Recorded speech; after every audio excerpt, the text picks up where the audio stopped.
ये चैनल बात करता है, उठा के मुंह बिशाहों से, जहां को बाखबर करता है ये मुफलिस की आहों से।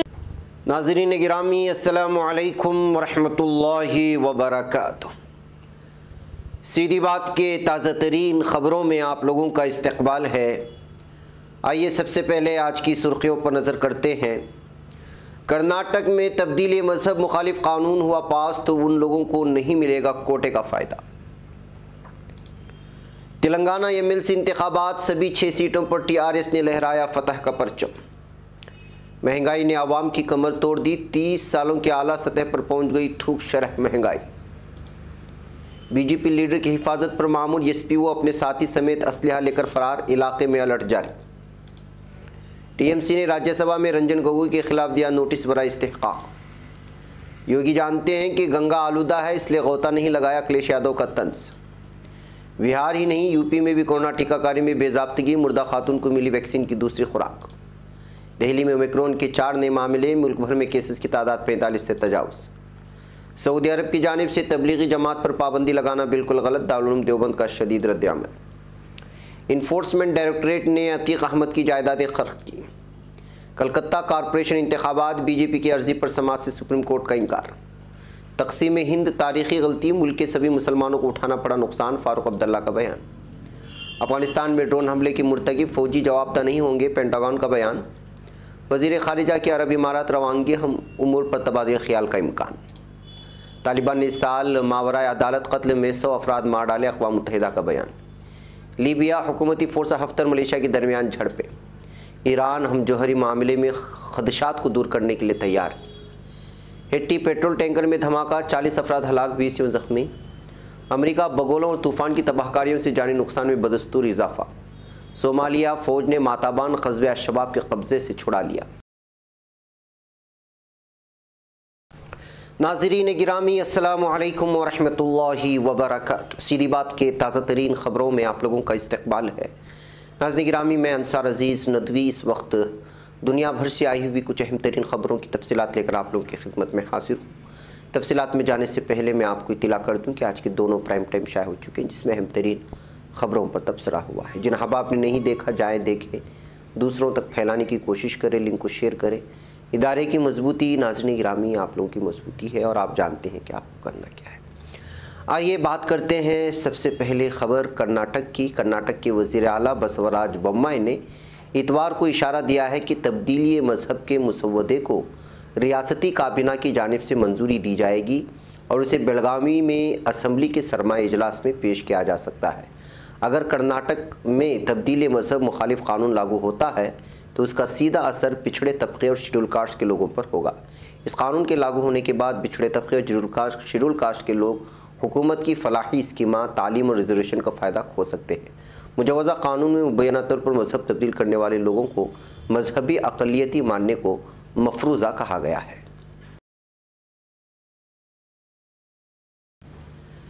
नाज़रीन गिरामी, तेलंगाना में हुक्मरान जमात तेलंगाना राष्ट्र समिति के उम्मीदवारों ने मंगल के लोकल अथॉरिटी LAC से 10 दिसंबर को होने वाले 2 साला इंतखाबात में तमाम 6 MLC सीटों पर कामयाबी हासिल की है। रियासती इलेक्शन कमीशन ने 5 अजला में फैले 6 MLC हलकों में 4 घंटों की गिनती ख़त्म होने के बाद नताइज का ऐलान किया। मुंतखब उम्मीदवारों में ज़िला करीम नगर से यल रमणा और टी भानु प्रसाद डांडे विठल ज़िला आदिलाबाद, टी मधुसूदन ज़िला खुमम, MC कोटी रेड्डी ज़िला नलगुंदा और V यादव रेड्डी ज़िला मेदक शामिल हैं। नाज़रीन, महंगाई में किसी भी सूरत कमी होती दिखाई नहीं पड़ रही है। नवंबर माह के लिए थोक कीमत इंडेक्स पर मबनी शरह महंगाई WPI 14.23% रही, जबकि अक्टूबर माह में 12.54% थी। एक साल कबल यानी नवंबर 2020 में थोक कीमत पर मबनी शरह महंगाई 2.29% रही थी। थोक यानी कि होलसेल महंगाई की शरह गुज़श्ता 30 सालों में अपने आला सतह पर पहुँच गई है। 1991 में शरह महंगाई 13.87% रही थी। अफसोसनाक अमर यह है कि गुज़श्ता 8 महीने से लगातार होलसेल महंगाई शरह 2 हिंदिसा के ऊपर रही है। नाज़रीन, तफसीलात के मुताबिक शिमाली कश्मीर के कुपवाड़ा ज़िले में बीजेपी लीडर अब्दुल रशीद जरगर की हिफाजत पर मामूर एसपीओ अपने एक और साथी समेत असलहा समेत फ़रार हो गया है। इस वाक़े के बाद पूरे कुपवाड़ा ज़िले में अलर्ट जारी कर दिया गया है। पूरे ज़िले में तमाम दाखिली और खारिजी रास्तों पर पुलिस को तैनात कर दिया गया है। तमाम लोगों पर सख्त निगाह रखी गई। बताया जाता है वाक़या रात के दौरान पेश आया, इसकी वजह से बीजेपी में हलचल मच गई है। नाज़रीन, तृणमूल कांग्रेस की राज्यसभा अरकान ने साबिक चीफ जस्टिस ऑफ इंडिया और अब राज्यसभा के रुकन रंजन गोगोई के टीवी प्रोग्राम में इंटरव्यू के दौरान ऐवान की कार्रवाई में खुद के कम हिस्सा लेने के बारे में दिए गए बयान पर नोटिस बरा इस्तेहकाक पेश किया है। ज़राए ने कहा कि जवाहर सरकार और मौसम नूर के जरिए भेजे गए नोटिस को अभी तक कबूल नहीं किया गया। अलावाज़ी ज़राए का मानना है कि कम अज़ कम 10 इसी तरह के नोटिस दीगर अरकान के जरिए दिए जाने का इम्कान है। नाज़रीन, अखिलेश यादव ने दरियाए गंगा के आलूदा होने का दावा करते उत्तर प्रदेश के वज़ीर आला योगी आदित्यनाथ पर तंज किया। समाजवादी पार्टी के सरबराह साबिक़ वज़ीर आला अखिलेश यादव ने कहा कि वज़ीर आला योगी आदित्यनाथ ने गंगा में गौता इसलिए नहीं लगाया क्योंकि वो जानते हैं कि गंगा आलूदा है। अखिलेश यादव ने कहा कि बीजेपी ने गंगा की साफ सफाई पर करोड़ों रुपए खर्च कर दिए, लेकिन गंगा फिर भी साफ नहीं हुई। उन्होंने कहा सवाल यह है कि क्या माँ गंगा कभी साफ होगी? हासिल हो रही रुकूमात खर्च हो रही है, लेकिन गंगा अभी साफ नहीं हो रही है। नाज़रीन, हाल ही में बिहार के कुछ मकामात पर कोरोना टीकाकारी के डेटा में वज़ीर-ए-आज़म मोदी और राहुल गांधी समेत कई मशहूर हस्तियों को टीका देने का इंकशाफ होने के बाद अब उत्तर प्रदेश में भी ऐसी बदनज़मी सामने आई। यहाँ की झांसी में टीके की पहली खुराक लेने के बाद ही मर चुकी खातून को दूसरी खुराक देने का मामला सामने आया है। दरअसल झांसी में एक ज़ईफ़ खातून की कोरोना टीकाकारी की पहली खुराक लेने के एक हफ्ते बाद मौत हो गई थी। उनके बेटे के मोबाइल फ़ोन पर मैसेज आया कि उन्हें वैक्सीन की दूसरी खुराक मिल गई है। पीर को यह मामला सामने आने के बाद जिला टीकाकारी अफसर ने मामले की जाँच का हुक्म दिया है। नाज़रीन, राजधानी दिल्ली में कोरोना वेरिएंट ओमिक्रॉन के मजीद 4 मामलों की तस्दीक की गई है, जिसके बाद यहाँ मामलों की कुल तादाद 6 हो गई। दिल्ली के वज़ीर सेहत सत्येंद्र जैन ने इत्तला दी। उन्होंने कहा कि दिल्ली में फिलहाल कोरोना के 25 मरीज़ हैं और 3 मुश्तबा मरीज़ लोकनायक जयप्रकाश नारायण अस्पताल में दाखिल हैं।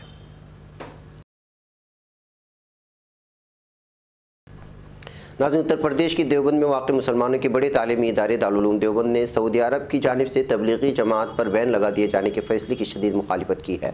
दारुल उलूम ने कहा कि तबलीगी जमात पर लगाए गए इल्ज़ामात बेईमानी और बेबुनियाद है। सऊदी हुकूमत को अपने फैसले पर दोबारा गौर करना चाहिए। इसके अलावा दीगर देवबंदी उलमा ने भी सऊदी अरब हुकूमत के इस फैसले की सख्त मुखालिफत करते हुए नाराज़गी जाहिर की है। नाज़रीन, इन्फोर्समेंट डायरेक्टरेट ने एम लीडर व साबिक़ रुकन पार्लिमान माफिया डान अतीक अहमद के प्रयागराज में वाक़ मनकुला व गैर मनकुला जायदादें पीर को कर्क कर ली है। ईडी की जानिब से फराहम की गई इत्तलात के मुताबिक डायरेक्टरेट ने अतीक अहमद, उनकी बीवी की तकरीबन 8.14 करोड़ से ज़्यादा मालियत की जायदादें जब्त की है। इसमें बैंक खातों में जमा रकम, ज़मीन और दीगर जायदादें शामिल हैं। मलहूज़ है कि अतीक अहमद इस वक्त मुजरिमाना मामले में गुजरात के साबरमती जेल में कैद हैं। नाज़रीन, कलकत्ता कॉरपोरेशन इंतखाबात में मरकज़ी फोर्सेस की तैनाती के मुतालबे को लेकर दायर बीजेपी की अर्जी पर सुप्रीम कोर्ट ने समाअत करने से इनकार कर दिया है। सुप्रीम कोर्ट ने बीजेपी की अर्जी पर समाअत करने से इनकार करते हुए कलकत्ता हाईकोर्ट जाने का इशारा दिया है। बीजेपी ने सुप्रीम कोर्ट में अर्जी दायर करते हुए इल्ज़ामात आयद किए थे कि इंतखाबात से कबल बीजेपी के लीडरों और कारकुनों पर हमले हो रहे हैं। पार्टी उम्मीदवारों पर कागजात नामजदगी वापस लेने के लिए दबाव डाला जा रहा है। नाज़रीन, नेशनल कॉन्फ्रेंस की कौमी सरबराह फारूक अब्दुल्ला ने हिंदुस्तान की तकसीम को एक बहुत बड़ी तारीखी गलती बताते हुए दावा किया कि इसका नुकसान सिर्फ कश्मीरियों को ही नहीं बल्कि पूरे मुल्क के मुसलमानों को भुगतना पड़ा। उन्होंने कहा कि मुल्क एक रहता तो ताकत भी रहती और मुल्क में भाईचारा भी रहता। हिंदुस्तान की तकसीम को लेकर वज़ीर दिफा राजनाथ सिंह के जरिए दिए गए बयान की हिमायत करते हुए नेशनल कॉन्फ्रेंस के कौमी सरबराह फारूक अब्दुल्ला ने कहा कि हिंदुस्तान की तकसीम एक बहुत बड़ी तारीखी गलती थी, इसका नुकसान पूरे मुल्क को भुगतना पड़ा है। नाज़रीन, अमेरिका का मानना है कि अफगानिस्तान में ड्रोन हमले के लिए किसी भी फौजी एहलकार को जवाबदार नहीं ठहराया जाएगा। वाज़ेह है कि गुज़श्ता अगस्त में होने वाले इस हमले में 7 बच्चों समेत 10 आम शहरी हलाक हो चुके थे। अमेरिकी महकमे दिफा पेंटागन ने गुज़श्ता रोज़ कहा कि अफगानिस्तान की दारुल-हुकूमत काबुल में गुज़श्ता अगस्त से अवाखिर में किए जाने वाले ड्रोन हमले के लिए किसी भी फौजी या दीगर एहलकार के खिलाफ कोई तादीबी कार्रवाई नहीं की जाएगी। इस अमेरिकी हमले में 7 अफगान बच्चों समेत 10 आम शहरी भी हलाक हो चुके थे। नाज़रीन, वज़ीर ख़ारिजा मौलूद चावुशोगलू सरकारी दौरे पर मुत्तहिदा अरब इमारात रवाना हो चुके हैं। चावुशोगलू वहाँ पर अपनी मुलाकातों में इलाकाई व आलमी मौज़ूआत पर तबादले ख्याल करेंगे। इस दौरे के दौरान वो दुबई में तुर्क ताजिरान से मुलाकात और एक्सपो 2020 नुमाइश में तुर्क स्टॉल्स का भी दौरा करेंगे।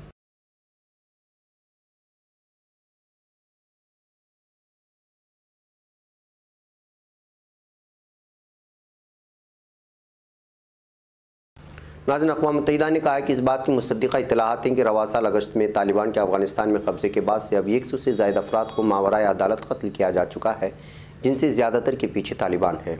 अक़वाम मुत्तहिदा की इदारा बराए इंसानी हुकूक़ की नायब सरबराह निदा अन-नशफ़ के मुताबिक तालिबान की तरफ से आम माफ़ी के ऐलान के बावजूद इस तरह की क़त्ली ख़बरें तशवीशनाक हैं। नाज़रीन, लीबिया फोर्सेस मुल्क के मशरिक़ी शहर सबहा में मौजूद गैर मशरू मुसल्लह मलेशिया के लीडर खलीफा हफ्तर की फोर्सेस के दरमियान झड़पों की खबर मौसूल हुई है। दारुल-हुकूमत तराबलस से तकरीबन 750 किलोमीटर जुनूब में वाक़ शहर सबहा के कौमी सलामती ज़राए के मुताबिक शहरी मरकज़ में हफ्तर से मुंसलिक तालिबान ज़ियात मलेशिया और लीबिया फोर्सेस की 116 ब्रिगेड के दरमियान झड़प हुई, जो घंटों तक जारी रही है। नाज़रीन, ईरानी वज़ीर ख़ारिजा हुसैन अमरी अब्दुल्लहयान का कहना है कि हम जौहरी मुज़ाकरात में एक अच्छा मुआहदा क़ायम करने और हमारे फ़रीक़ैन के ख़दशात को दूर करने के लिए तैयार है। ईरानी वज़ारत ख़ारिजा के बयान के मुताबिक वज़ीर ने अपने उम्मानी हममनसब बद्र बिन हमीद अल-बोसीदी के साथ फ़ोन पर बातचीत में दो तरफ़ा ताल्लुक़ात और जौहरी मुआहदे पर तबादले ख़याल किया। इस बात का जिक्र करते हुए कि अगर पाबंदियाँ हटा दी जाती हैं तो जौहरी प्रोग्राम को मुआहदे के मवाद के मुताबिक नाफिज़ करेंगे। उन्होंने कहा कि ईरान 2015 में तय पाने वाले जौहरी मुआहदे की तमाम खूबियों से इस्तिफ़ादा करने के लिए एक अच्छा मुआहदा फराहम करने के लिए तैयार है और फ़रीक़ैन के मुमकिना ख़दशात को दूर करने के लिए भी तैयार है। नाज़रीन, हेट्टी में पेट्रोल टैंकर फटने के नतीजे में 40 अफराद हलाक और 20 ज़ख्मी हुए हैं। इत्तलात के मुताबिक हेट्टी के शहर केप हेटेन में एक पेट्रोल टैंकर उल्टने के बाद फट गया। टैंकर उठने के बाद पेट्रोल इकट्ठा करने के लिए जमा हुजूम में से 40 अफराद हलाक और 20 ज़ख्मी हुए। धमाके के बाद फायर ब्रिगेड की टीमों की तरफ से जाए वक़ा पर लगी आग को बुझा दिया गया। नाज़रीन, अमरीकी रियासत कंटेकी में 10 दिसंबर बरोज़ जुमा रोनुमा होने वाले बगोलों से मचने वाली तबाहकारियों से हलाकतों की तादाद 74 हो चुकी है। केंटकी के गवर्नर एंडी बेशेर ने बताया कि मरने वालों में सबसे छोटा 5 माह का बच्चा था और सबसे बूढ़ा एक 86 साल शख्स था, बताते हुए कि तलाश और बचाव की सरगर्मियाँ जारी हैं। बेशतर इस बात पर जोर दिया कि 109 अफराद अभी भी लापता हैं।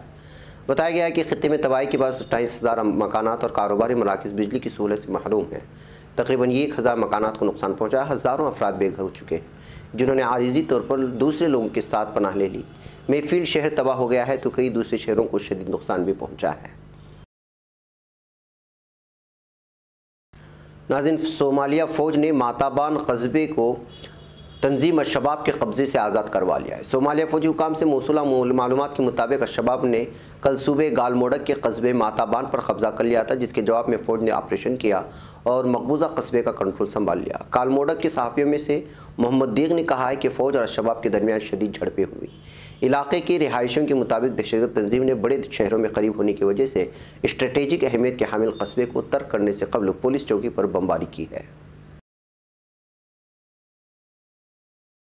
नाज़रीन, ये थी कुछ अहम तरीन खबरें जो आप लोगों के सामने रख दी गई। मुझे यहाँ पर इजाज़त दें, इंशाल्लाह फिर आप लोगों से मुलाकात होगी। अस्सलामु अलैकुम रहमतुल्लाहि व बरकातुहू। ये चैनल हक निगर बन कर कुचल देता है फितनों को, अगर गंदी हो पॉलिसी तो मरते देख कितनों को। इसी बाजार में बिकते हुए देखा है सपनों को, सभी यकसां है ये पैगाम दो गैरों को अपनों को। वतन